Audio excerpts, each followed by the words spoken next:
శ్రీజ వచ్చేసి ఇంతవరకు గలగల గలగల అందరిపై పడింది. ఎప్పుడు శ్రీజ నామినేషన్లకు వస్తుందా అని ఎదురు చూస్తున్నారు ప్రజలు. ఇప్పుడు మొట్టమొదటిసారికి బరిలో దిగింది శ్రీజ.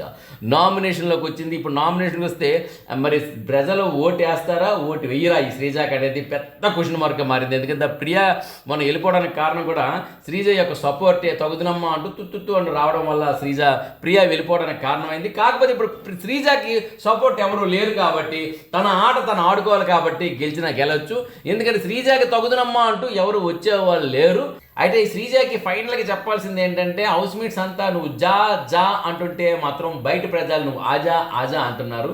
మరి ఈ బయట ప్రజలు ఆజా అంటున్నారు. మరి ఆజా అనేసి ఓట్లేయడం మానేస్తారా, లేదా నువ్వు మాత్రం బిగ్ బాస్ హౌస్కే జా జా అక్కడే ఉండు అని చెప్తూ నీ దమ్ము చూపించు అని మరి దుమ్మి రేగొట్టే లెవెల్లో ఓట్లేస్తారా అనేది కూడాను ఒక డౌట్గా మిగిలింది.